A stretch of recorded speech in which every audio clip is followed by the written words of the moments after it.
Good afternoon, girls. Welcome back.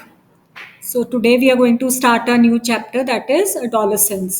ये हमारा unit 3 का नेक्स्ट चैप्टर है.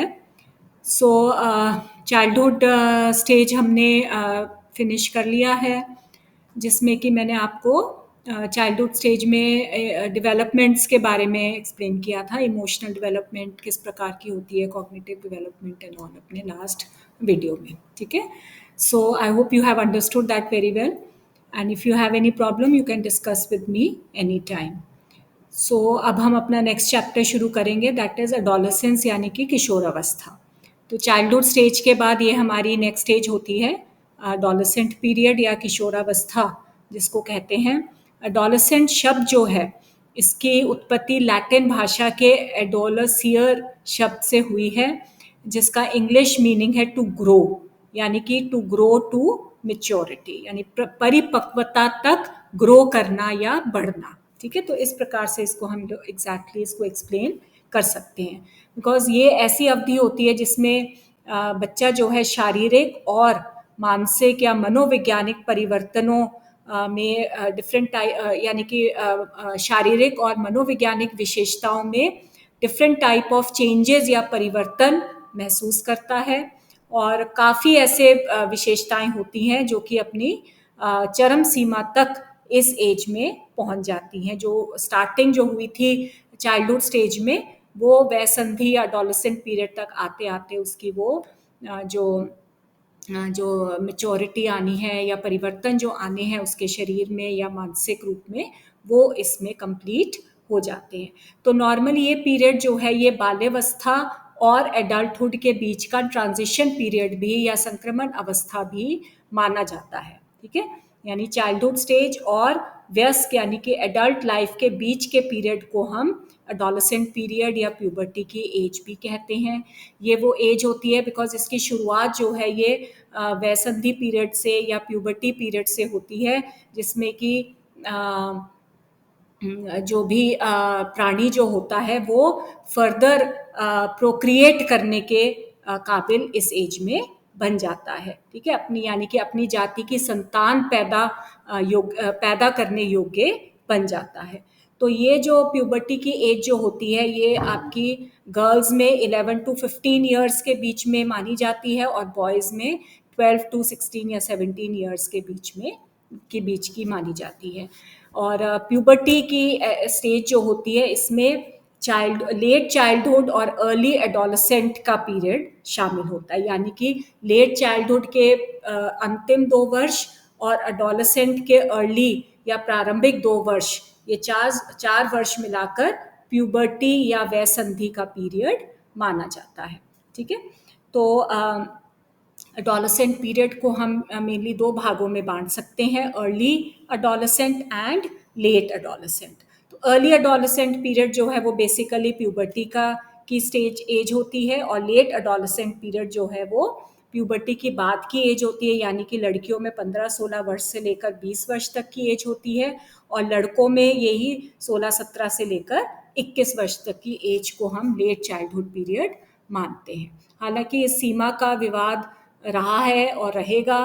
कई मनोवैज्ञानिकों का अपना अलग अलग आइडियाज़ हैं इस एज को लेकर, परंतु अधिकतर मनोवैज्ञानिक शुरुआत जो है इस एज की उसके ऊपर सहमत है. गर्ल्स की शुरुआत जो है 11 वर्ष और बॉयज़ की या लड़कों की 12 वर्ष मानी गई है हमारी अर्ली एडोलेसेंट पीरियड या प्यूबर्टी पीरियड की जो शुरुआत होती है. ठीक है. तो इसी के आधार पर हम आगे की अपनी स्टडी कर सकते हैं इस स्टेज के ऊपर. सो हमारा नेक्स्ट इसमें टॉपिक आ जाता है कैरेक्टरिस्टिक्स, यानी एडोलेसेंट पीरियड की मेन कैरेक्टरिस्टिक्स या प्रमुख विशेषताएं क्या क्या होती हैं.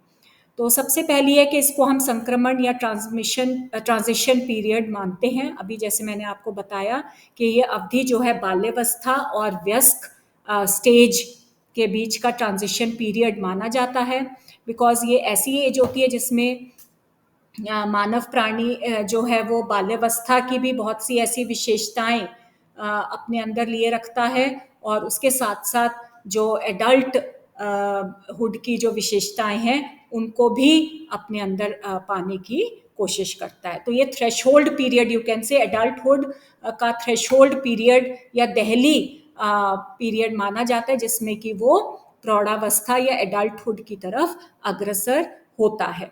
ठीक है, और जैसे जैसे वो एडोलेसेंट पीरियड में और ज़्यादा मूव ऑन करता जाता है, वैसे वैसे उसके अंदर में और उसके शरीर में और उसके मानसिकता में कई प्रकार के परिवर्तन आते रहते हैं, और वैसे वैसे और ज़्यादा व्यस्क व्यवहार के प्रति वो कॉन्शियस होता रहता है, चेतन होता रहता है, और उनके भांति व्यवहार करने का प्रयास करता रहता है, और खुद भी एक व्यस्क या एडल्ट व्यक्ति की तरह दिखाई देने लगता है towards the end of the adolescent period. ठीक है, तो ये हमारी एक ट्रांजिशन पीरियड माना जाता है। सेकेंड इम्पॉर्टेंट कैरेक्टरिस्टिक इसमें आता है कि दैहिक परिवर्तन की अवधि मानी गई है। ये बहुत से फिजिकल जो चेंजेस हैं वो हमें किशोरों में देखे जाते हैं, और सबसे ज़्यादा परिवर्तन जो है किशोरों में देखा जाता है वो है उसकी जनेंद्रियों में, यानी कि जो सेक्सुअल ऑर्गन्स होते हैं उसमें बहुत ही तेज़ गति से वृद्धि होती है। कई प्रकार की सेकेंडरी जो सेक्सुअल जो कैरेक्टरिस्टिक्स हैं वो इस एज में प्रदर्शित होने लगती हैं।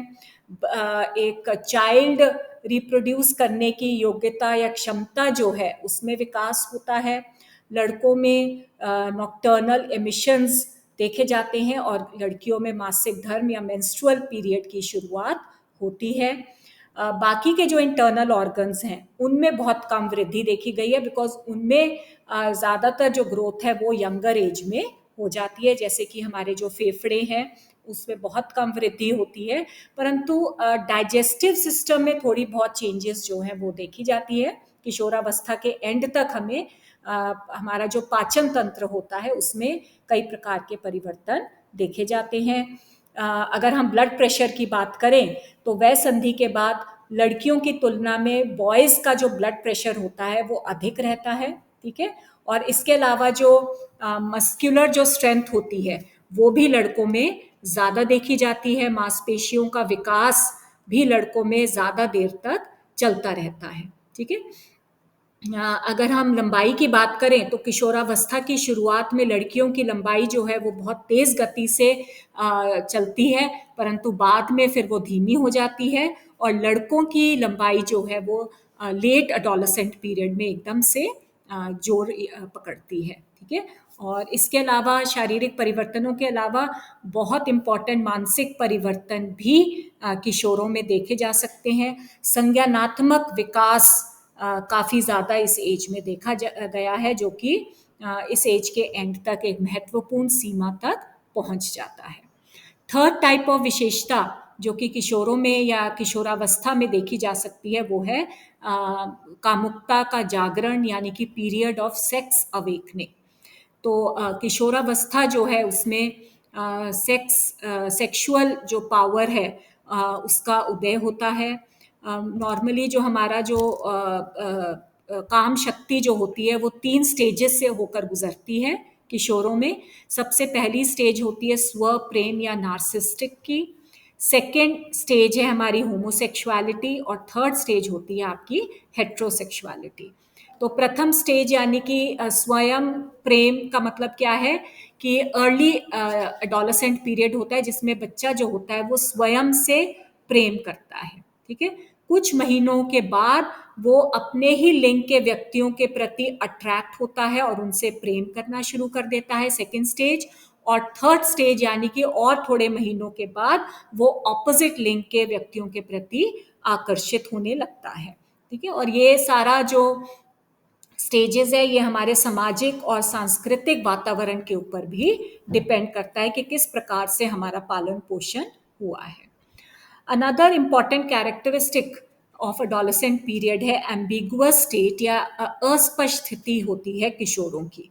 ये स्टेज जो है बिकॉज ये मैंने आपको कहा ये ट्रांजिशन पीरियड भी होता है, तो उसी से रिलेटेड ये एम्बिगुअसनेस होती है, यानी कि ऐसी स्टेज है जिसमें कि मानव प्राणी जो है बहुत ही अस्पष्ट अवस्था में होता है कि किस प्रकार का व्यवहार उसको करना चाहिए। वयस्क व्यक्तियों की तरह व्यवहार करता है तो उसकी आलोचना होती है और उसको कहा जाता है कि अभी तुम इतने बड़े नहीं हो, बच्चों की तरह बिहेव करो। और अगर वो बच्चों की तरह बिहेव करता है तो भी उसकी आलोचना होती है और उससे ये कहा जाता है कि तुम अभी बच्चे नहीं रहे, थोड़ा सा बड़ों की तरह बिहेव करने की कोशिश करो, अपने उत्तरदायित्व को या अपनी रिस्पॉन्सिबिलिटी को समझने की कोशिश करो। तो इस प्रकार से बहुत ही अंतर्द्वंद सा चलता रहता है एडोलेसेंट्स के मन में कि उसको किस प्रकार से बिहेव करना चाहिए जिससे कि सामाजिक अप्रूवल मिल सके उसको। Another important characteristic that we can note in adolescent period is emotional जो स्टेबिलिटी जो है वो काफ़ी अस्थिर होती है। ठीक है, यानी कि इमोशनली बहुत ही अनस्टेबल होते हैं जो किशोर होते हैं। भाव प्रधान अवस्था भी इसको माना गया है, बहुत ही इमोशनल स्टेट होता है इसमें, इंस्टेबिलिटी बहुत ज़्यादा होती है, इमेच्योरिटी काफ़ी ज़्यादा देखी जा सकती है। प्रारंभिक स्पेशली किशोरावस्था में बहुत ज़्यादा तनाव की अवधि होती है जिसमें कि अपने जो हमारे जो परिवार के सदस्य हैं, हमारे जो मित्र हैं या अध्यापक हैं, उनके साथ प्रायः अनबन रहती है किशोरों की और पहले से ज़्यादा बहुत ज़्यादा संवेगात्मक अस्थिरता महसूस करते हैं किशोर अपने अंदर। ठीक है, और इसके कई रीजंस होते हैं। सबसे पहले तो अपनी स्थिति के बारे में अनिश्चित होते हैं, जैसे अभी मैंने बताया दे डोंट नो कि उनको वयस्कों की तरह बिहेव करना चाहिए या बालकों की तरह।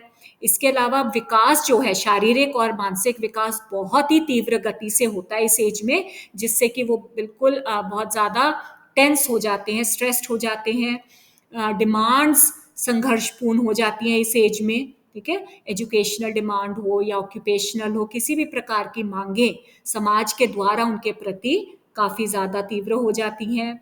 और इसके अलावा कंट्रोल्ड ट्रेनिंग का अभाव अगर रहता है तो और ज़्यादा अस्थिरता आती है इनके मन में, और मानसिक रूप से तो ये इमेच्योर होते ही हैं। चाहे शारीरिक रूप से इनके शरीर में परिवर्तन आ रहा है, परंतु मानसिकता में अभी इतना ज़्यादा परिवर्तन या परिपक्वता नहीं आती है जिससे कि they don't know how to behave in certain situations. ठीक है, तो इसीलिए नेक्स्ट कैरेक्टरिस्टिक क्या है, इसको हम एज ऑफ प्रॉब्लम्स कहते हैं, समस्याओं की आयु माना जाता है।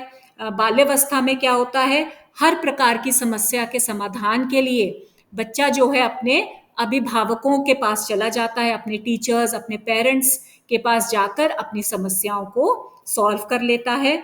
परंतु किशोरावस्था में जब वो प्रवेश पाता है तो इस प्रकार की सहायता जो है वो नॉर्मली बंद हो जाती है।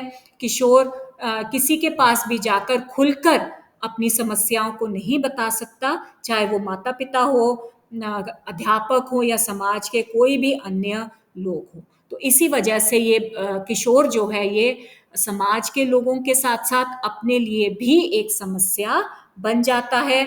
उसकी समस्याएं कई क्षेत्रों से रिलेटेड होती है, चाहे परिवार है, स्कूल है, उसका अपना हेल्थ है, व्यवसाय है, उसका भविष्य है, इच्छा, मनोरंजन, कई प्रकार के क्षेत्रों से रिलेटेड होती हैं उसकी जो समस्याएं होती हैं। ठीक है, अनदर कैरेक्टरिस्टिक है इसमें एज ऑफ अनहैप्पीनेस माना गया है इसको, ना खुशी की अवस्था। ये अगर आप लोगों को याद हो तो शुरू में भी मैंने आपको ये बात बताई थी कि इस किशोरावस्था को एज ऑफ अनहैप्पीनेस माना गया है जब हम इमोशनल डेवलपमेंट इन चाइल्डहुड कर रहे थे। ठीक है, क्यों है ये नाखुशी की अवस्था, क्योंकि किशोरों को अनेक समस्याओं का सामना करना पड़ता है जिसके लिए उसके पास, जिसके समाधान के लिए उसके पास किसी भी प्रकार की कोई मदद नहीं होती। ठीक है, जो भी समस्या उसके सामने आती है उसको खुद से ही उसको सॉल्व करना है, जिसकी वजह से वो स्ट्रेस रहता है, एंशियस रहता है, सेल्फ कॉन्फिडेंस की उसके अंदर कमी होती है और वो नाखुश रहना शुरू कर देता है। सामाजिक दबाव बहुत ज़्यादा होता है उसके ऊपर, जो माता पिता, बड़े बूढ़े होते हैं, अध्यापक होते हैं, वो बहुत ज़्यादा सामाजिक दबाव डालते हैं किशोर के ऊपर, जो कि उसके अंदर चिड़चिड़ाहट पैदा करता है। इसके अलावा किशोर का अपना एस्पिरेशन लेवल या आकांक्षा का स्तर अगर बहुत ज़्यादा हाई हो जाए, अगर वो बहुत ज़्यादा हाई रखता है अपना आकांक्षा का स्तर, और जिसकी वजह से कई बार वो उसको पा नहीं पाता या अपने लक्ष्य में असफल रह जाता है, तो इसलिए उसके मन में कुंठा या फ्रस्ट्रेशन आती है और अपने आप को बहुत ज़्यादा दुखी महसूस करता है।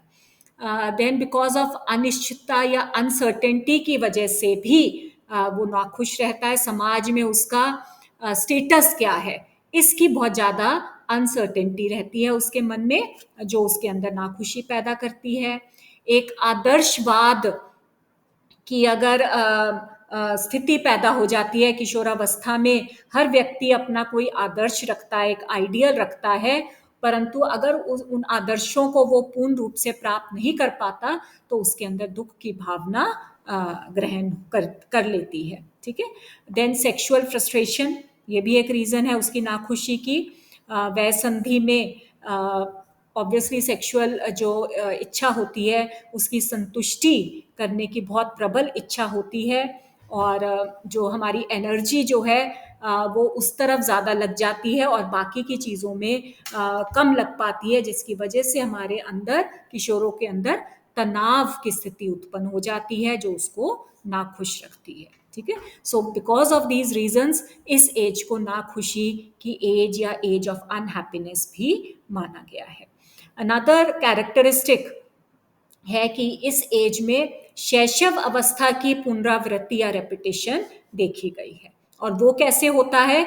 बिकॉज अनेक विशेषताएं किशोरों की शैशव अवस्था से या एक शिशु से मिलती जुलती है, और उसमें सबसे मेजर विशेषता क्या है? चंचलता की, दूसरों का अटेंशन अपनी तरफ अट्रैक्ट करने की। जैसे एक शिशु होता है जो चंचल बिहेव करता है, या हर तरह से हर संभव प्रयास करता है अपने माता पिता का या अन्य लोगों का ध्यान अपनी तरफ आकर्षित करने के लिए, उसी तरीके से किशोरों का भी ये एक मकसद होता है, और ये एक भ्रम का शिकार होते हैं कि सारे लोगों के सेंटर ऑफ अट्रैक्शन वही है।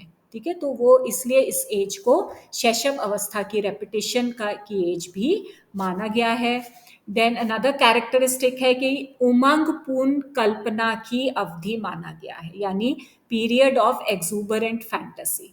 इसका क्या मतलब है? जैसे अभी मैं आपको पहले भी कह चुकी हूँ कि बहुत सी समस्याएं, प्रॉब्लम्स जो हैं किशोर फेस करते हैं इस एज में, इंटरनल इनएडिक्वेसी की वजह से और लैक ऑफ एक्सटर्नल हेल्प की वजह से रियल या वास्तविक जगत में अपने आप को असहाय महसूस करते हैं। तो वो एक काल्पनिक दुनिया में रहना शुरू कर देते हैं, जिसमें अपने आप को बहुत शक्तिशाली, ताकतवर, सुंदर, अट्रैक्टिव, इस प्रकार के जितने भी पॉजिटिव कैरेक्टरिस्टिक्स होते हैं, विशेषताएं होती हैं, वो अपने अंदर पाते हैं या अपने अंदर ले आते हैं, और उस प्रकार से एक काल्पनिक जीवन जीना शुरू कर देते हैं, जिसमें हर प्रकार की प्रॉब्लम्स जो हैं उनकी अपने आप से ऑटोमेटिकली सॉल्व होती जाती हैं। ठीक है। यानी कि अगर उनको वास्तविक जीवन में किसी प्रकार की प्रॉब्लम फेस हो रही है, कोई दूसरा व्यक्ति जो है उनको हेल्प नहीं कर रहा है, या खुद से वो अपनी हेल्प नहीं कर पा रहे हैं,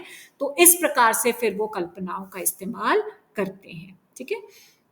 then this age is also known as age of hero worship. बाल्यावस्था में क्या होता है, या उससे बचपनावस्था में बच्चे जो हैं, बालक जो हैं, वो अपने माता पिता को अपना हीरो मानते हैं, अपना आइडियल मानते हैं, अपना सब कुछ मानते हैं। परंतु जैसे ही किशोरावस्था में प्रवेश पाते हैं, तो किशोर जो हैं किसी ना किसी सेलिब्रिटी से बहुत ज़्यादा प्रभावित हो जाते हैं, चाहे कोई ऐतिहासिक वीर ही क्यों ना हो, कोई स्पोर्ट्स पर्सनालिटी हो, कोई फिल्म स्टार हो, उनसे वो बहुत ज़्यादा प्रभावित हो जाते हैं, उनकी तरह बनने की कोशिश करते हैं, उनको अपना भगवान मानना शुरू कर देते हैं।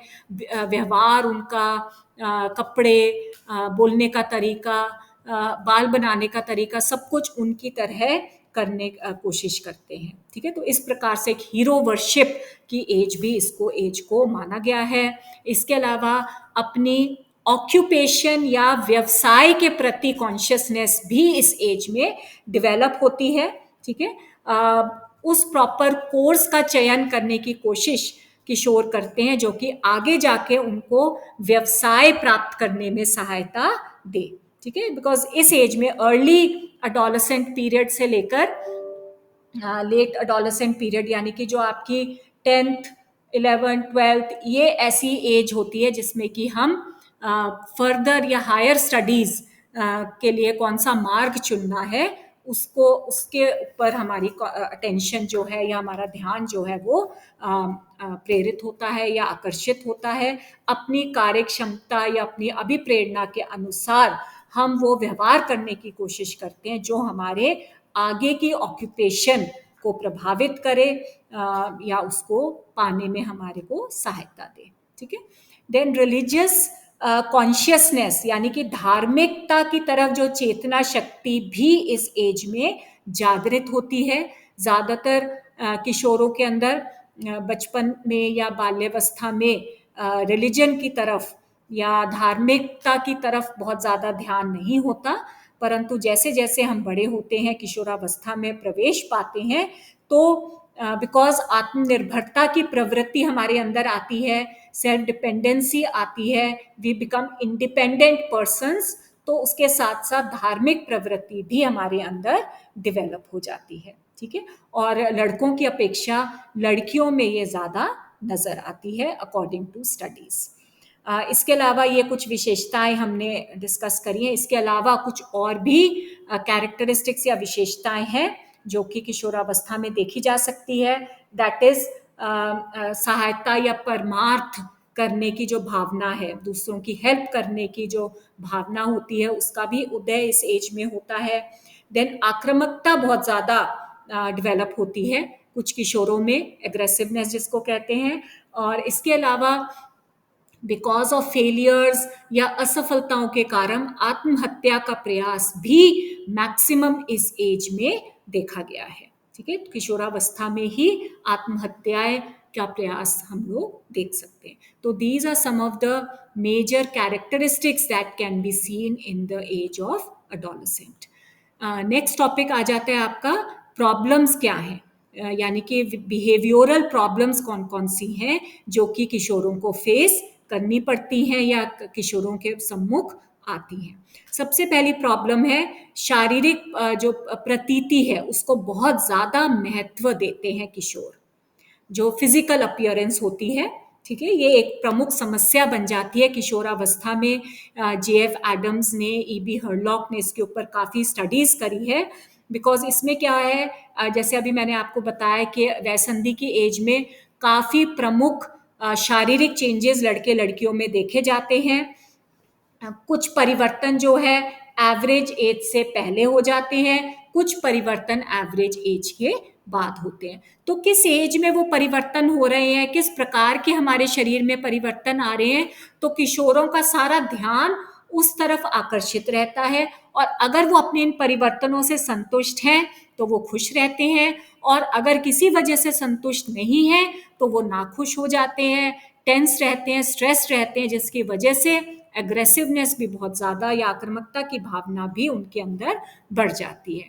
नॉर्मली स्टडीज़ में ये देखा गया है कि लड़कों में अगर ये चेंज नॉर्मल या एवरेज एज से पहले आ जाए तो वो बहुत खुश होते हैं, और अगर नॉर्मल एज के बाद ये चेंज आते हैं तो वो नाखुश रहते हैं। परंतु अगर हम स्थिरता की बात करें तो अगर ये शारीरिक परिवर्तन नॉर्मल एज से पहले आ जाए तो वो अस्थिर होते हैं। ठीक है, और अगर थोड़ा सा बाद में आते हैं, हालांकि ये नाखुश करते हैं लड़कों को, परंतु अगर लॉन्ग टर्म देखा जाए तो वो परमानेंट वैल्यू रखते हैं। और लड़कियों में इसका ऑपोजिट है।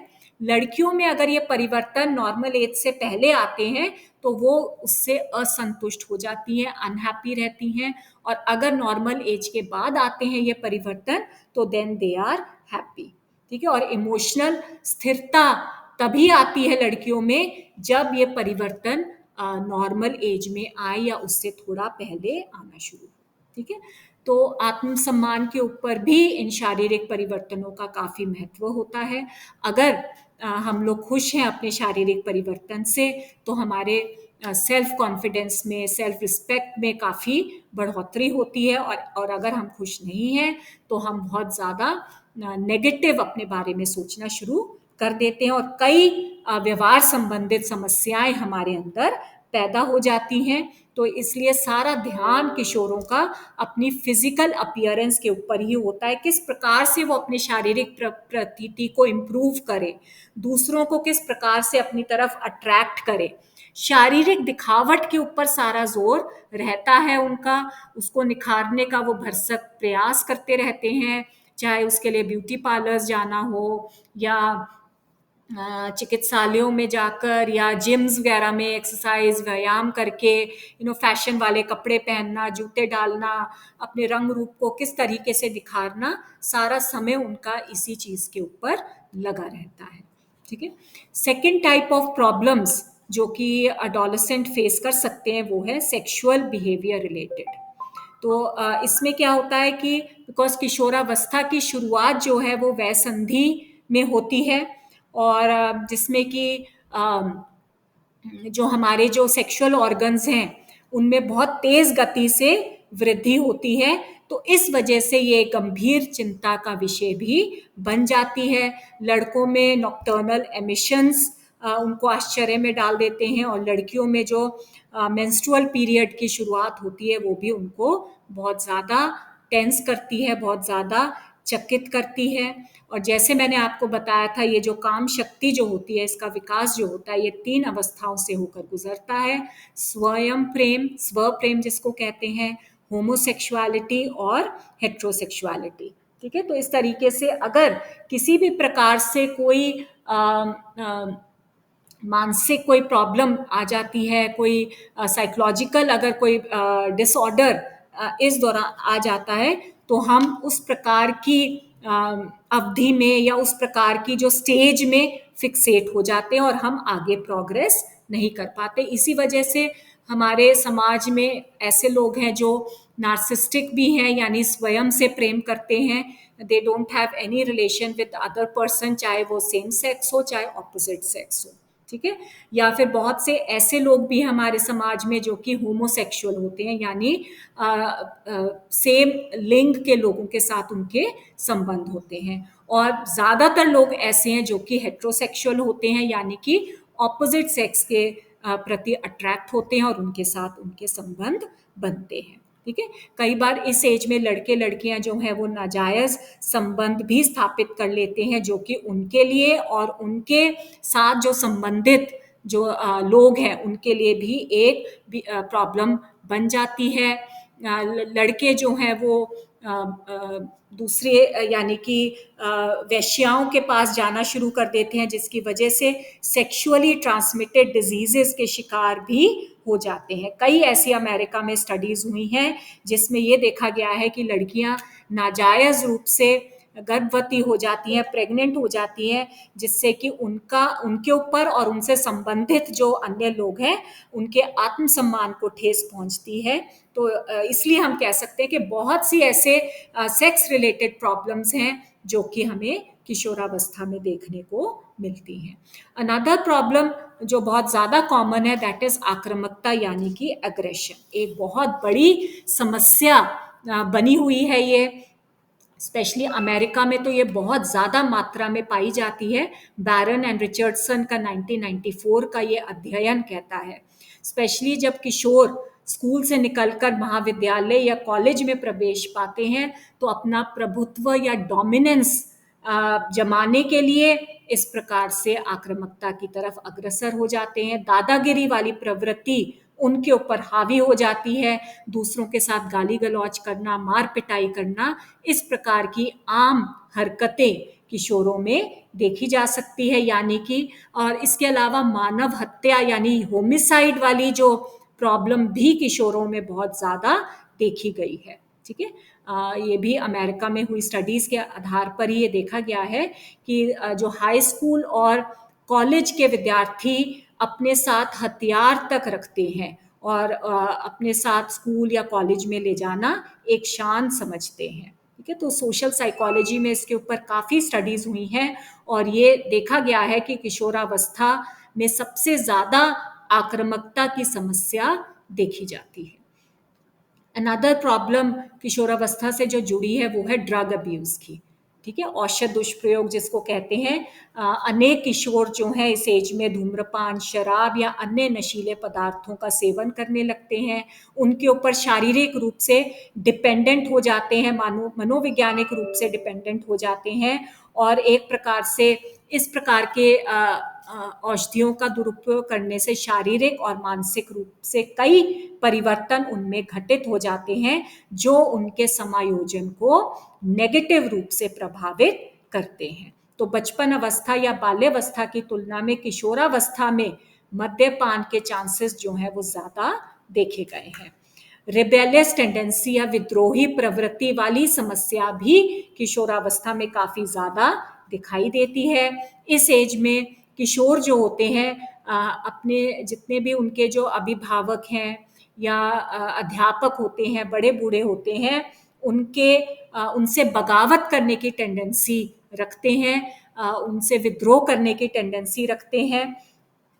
कई ऐसे देश हैं जिसमें कि आतंकवादी जो गिरोह होते हैं उनमें किशोरों को शामिल करा जाता है, उनको उकसाया जाता है, बिकॉज दे आर इजीली उनका माइंड जो है हम बहुत इजीली मोटिवेट कर सकते हैं, अभिप्रेरित कर सकते हैं, और अपने मतलब नाजायज कामों के लिए हम किशोरों का इस्तेमाल कर सकते हैं, बिकॉज उनमें विद्रोही प्रवृत्ति ज़्यादा पाई जाती है। ठीक है, इमोशनल इंस्टेबिलिटी तो होती ही है, इसके बारे में हम बहुत ज़्यादा पहले भी बात कर चुके हैं कि किशोर जो है इमोशनली या संवेगात्मक तौर पर अस्थिर होते हैं। दैट इज़ बिकॉज मानसिक रूप से वो पूर्ण रूप से अभी मैच्योर नहीं हुए हैं, परिपक्व नहीं हुए हैं। शारीरिक रूप से चाहे मैच्योर हो जाएं, और बहुत जल्दी जल्दी इनके शरीर में भी और इनके ब्रेन में भी बहुत ज़्यादा परिवर्तन आते हैं, जिसकी वजह से ये थोड़े से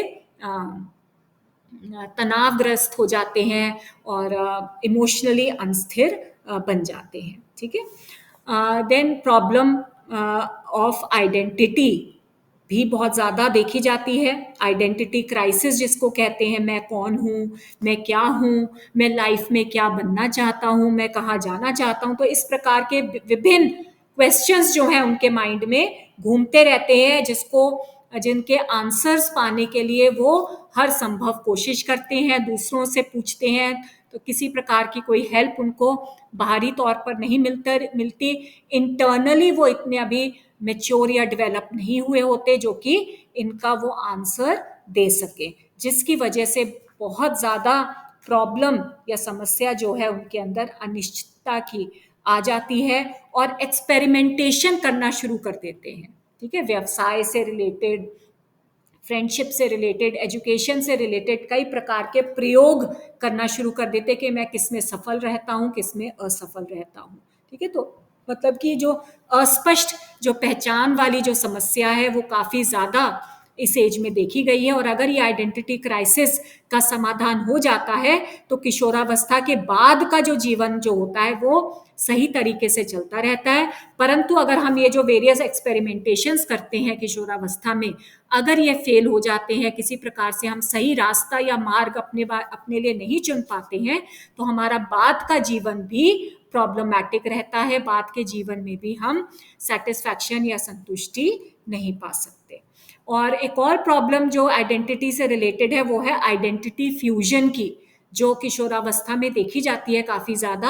और वो कब होती है? जब उनके अंदर दो संस्कारों का या दो कल्चर्स का मेल हो जाए, यानी अगर उनकी पेरेंट्स जो हैं वो दो अलग अलग कल्चर से बिलोंग करते हैं। ठीक है, तो एक पेरेंट इंडियन है फॉर एग्जांपल, एक पेरेंट अमेरिकन है, अलग कल्चर हो गए बिल्कुल। इंडियन पेरेंट अपने नॉर्म्स, अपने आदर्श मूल्य बच्चे में डालना चाह रहा है, अमेरिकन पेरेंट अपने हिसाब से बच्चे का पालन पोषण कर रहा है। तो जब तक बाल्यावस्था तक तो चल जाता है, बिकॉज पेरेंट्स की सुनते हैं बच्चे, परंतु किशोरावस्था में आके ये बहुत ज़्यादा माइंड को कंफ्यूज कर देता है कि हमने किस मार्ग पर या किस रास्ते पर चलना है। तो इस चीज़ का ध्यान भी पेरेंट्स को रखना बहुत ज़रूरी है कि हमें बच्चे के अंदर या किशोर के अंदर इस प्रकार का आइडेंटिटी फ्यूजन वाली जो समस्या है वो इनमें नहीं डालनी चाहिए। ठीक है। इसके अलावा इरिटेबल बिहेवियर प्रॉब्लम भी होती है किशोरावस्था में। ठीक है, बहुत ज़्यादा चिड़चिड़ापन रहता है, अवधान की समस्या रहती है, they are not able to concentrate on any one thing for a long period of time, ये समस्या भी इनके अंदर रहती है। एजुकेशनल रिलेटेड प्रॉब्लम्स भी काफ़ी देखी जाती हैं, यानी कि किस प्रकार की एजुकेशन ग्रहण करनी चाहिए। ठीक है, क्रीड़ा के लिए कितना हमें समय समय देना चाहिए, मनोरंजन के लिए कितना समय देना चाहिए, या अध्ययन के लिए, सामाजिक क्रियाओं के लिए कितना। तो इस प्रकार की जो डिवीजन ऑफ वर्क होता है या डिवीजन ऑफ टाइम होता है, वो ये प्रॉपर तरीके से नहीं कर पाते हैं। देन चारों तरफ अपना न्यूज़ खोलो, टीवी खोलो, तो बेरोजगारी की समस्या देखते हैं, जिसकी वजह से शिक्षा से उनका मन जो है वो उठ जाता है, स्कूल से भाग जाते हैं, महाविद्यालय में हड़ताल में बढ़ चढ़कर हिस्सा लेना शुरू कर देते हैं, डिसोबीडियंस या अवज्ञा का व्यवहार जो है बना लेते हैं, परीक्षा में नकल करना एक शान समझते हैं अपनी। तो इस प्रकार की व्यवहार संबंधित कई समस्याएं हमें देखने को मिलती हैं किशोरों के अंदर, और अगर इनको शुरू में ही सुलझा दिया जाए तो आगे का जीवन इनका नॉर्मल चल जाएगा। अगर नहीं सुलझा पाते हैं तो किशोर जो हैं अपराध के रास्ते पर भी चल सकते हैं। तो it is the duty of the parents, of the teachers, of other elderly people of the society, जो इस चीज़ का ध्यान रखें। जैसे हम बाल्यावस्था में बच्चों के ऊपर पूरा ध्यान रखते हैं, उसी प्रकार से किशोरावस्था में भी बच्चे के ऊपर उचित ध्यान रखना, उसको सही मार्ग दिखाना बहुत इम्पॉर्टेंट होता है। अदरवाइज कई ऐसी एंटी सोशल व्यवहार बच्चे अपना किशोर अपने अंदर अपना लेते हैं, जैसे कि चोरी करना, झूठ बोलना, या आत्महत्या करना, आवारागर्दी करना। तो इस प्रकार की प्रॉब्लम्स बहुत ज़्यादा बच्चे के एक व्यक्तित्व का एक हिस्सा बन जाती हैं, जो आगे जाकर संपूर्ण जीवन उसका ख़त्म कर देती हैं, समायोजन में प्रॉब्लम्स डालती हैं, अगर हम इसका सही समय पर समाधान ना करें, इसका सही समय पर निवारण ना करें। ठीक है, तो that is very important that जितने भी बिहेवियर रिलेटेड जो ये समस्याएं हैं, इनका सही समय पर समाधान करना, निवारण करना बहुत ज़रूरी होता है। इसके बाद आपका जो नेक्स्ट टॉपिक आ जाता है एडोलेसेंट पीरियड में, वो है एडजस्टमेंट। किस किस प्रकार की एडजस्टमेंट या समायोजन एक किशोर को करनी पड़ती है, यानी कि किस चीज़ के ऊपर हमें भी ध्यान देना चाहिए कि किशोर जो हैं इस तरफ जाएं। तो सबसे पहले मानसिक क्रियाएं या मेंटल एक्टिविटीज़ के ऊपर बल देना बहुत ज़रूरी होता है, जिसकी वजह से इनका मानसिक विकास सही तरीके से हो। बिकॉज इस एज में शारीरिक विकास के साथ साथ मानसिक विकास भी तेज गति से होता है। उनको ये समझाना ज़रूरी है कि बाहरी सुंदरता तो 4 दिन की होती है, इम्पॉर्टेंट क्या है, आंतरिक सुंदरता। आंतरिक रूप से हमें स्ट्रांग बनना चाहिए, हमें अपने आप को ग्रो करना चाहिए आंतरिक रूप से। ठीक है, इसके अलावा सेल्फ कंट्रोल या आत्मनियंत्रण बहुत इम्पॉर्टेंट होता है। किशोरों को ये चीज़ समझनी चाहिए। सेक्सुअल बिहेवियर है या एग्रेसिव बिहेवियर है या नशीली औषधियों का जो सेवन है, इसके ऊपर कंट्रोल करना बहुत ज़रूरी है। और नॉर्मली मनोवैज्ञानिकों का ये भी मत है कि सेल्फ कंट्रोल जो है वो एक्सटर्नल कंट्रोल के स्थान पर ज़्यादा इम्पॉर्टेंट होता है। यानी कि और लोगों के बोलने की बजाय अगर ये चीज़ खुद ही किशोर को रियलाइज हो कि मुझे इन सब नेगेटिव जो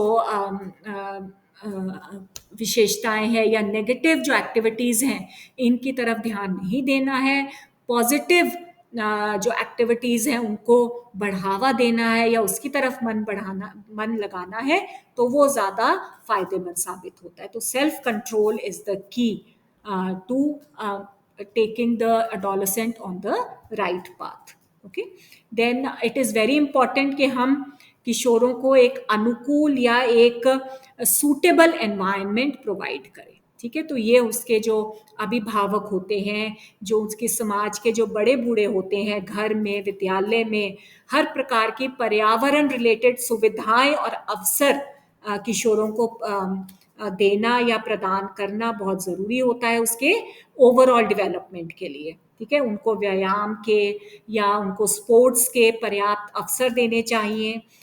भोजन प्रॉपर बैलेंस्ड उनको प्रोवाइड करना चाहिए, मानसिक विकास के साथ साथ, ताकि उनका शारीरिक विकास भी उत्तम हो इस एज में।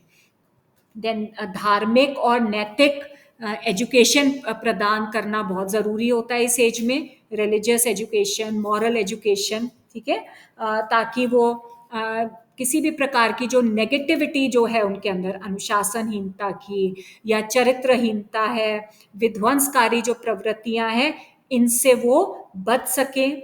स्कूल्स में, कॉलेजेस में ऐसी शिक्षा प्रदान करनी चाहिए जिसमें कि सभी धर्मों के बारे में बातें होनी चाहिए, या उसके अलावा जो मौलिक बातें हैं, मॉरल जो बातें हैं, उनका भी ज्ञान स्कूल में या कॉलेज में हमें उनको देना चाहिए।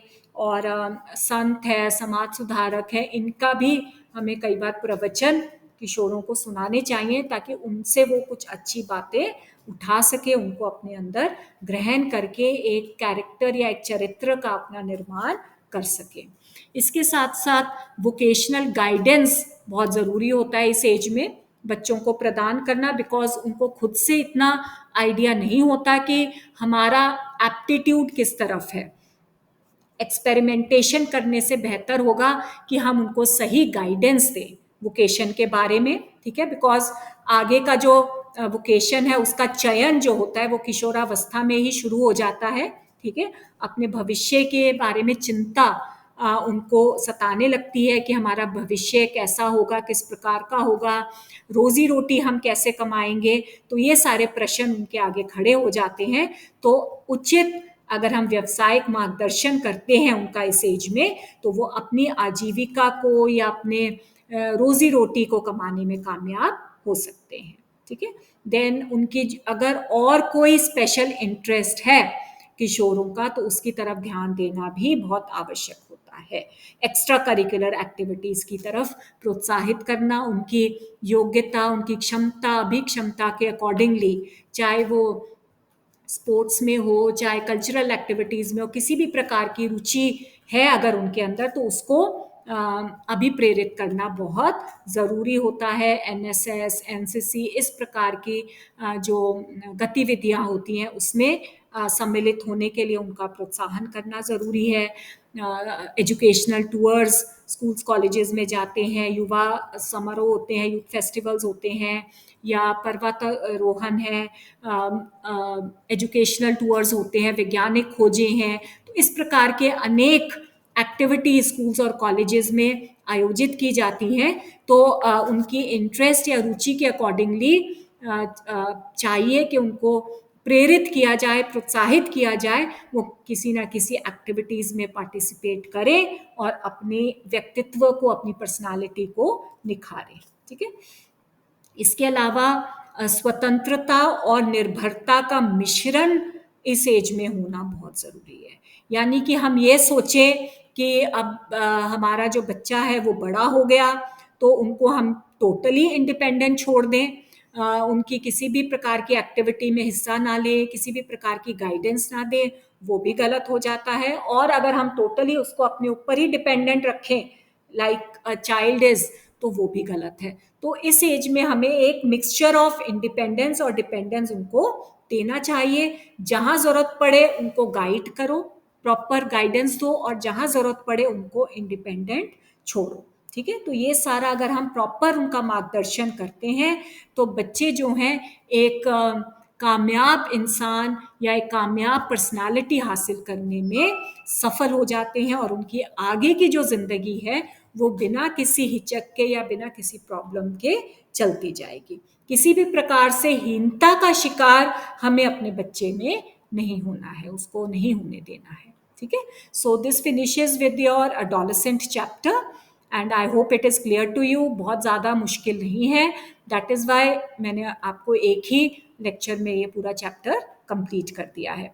अब मैं आपको इसके 2 क्वेश्चंस बताऊंगी, ये आपने करने हैं अपनी कॉपीज में। सबसे पहला क्वेश्चन है किशोरावस्था के स्वरूप पर प्रकाश डालें। ठीक है, किशोरावस्था के स्वरूप पर प्रकाश डालें। इसमें आपने क्या क्या लिखना है, प्लीज पे अटेंशन। सबसे पहले किशोरावस्था क्या होती है, कैसी एज है, क्या एज ग्रुप क्या है, वो सारा। ठीक है, कौन सी एज से कौन सी एज तक मानी गई है, कौन से 2 भागों में, अर्ली एडोलेसेंट, लेट एडोलेसेंट, ये सारा आप बताएंगे।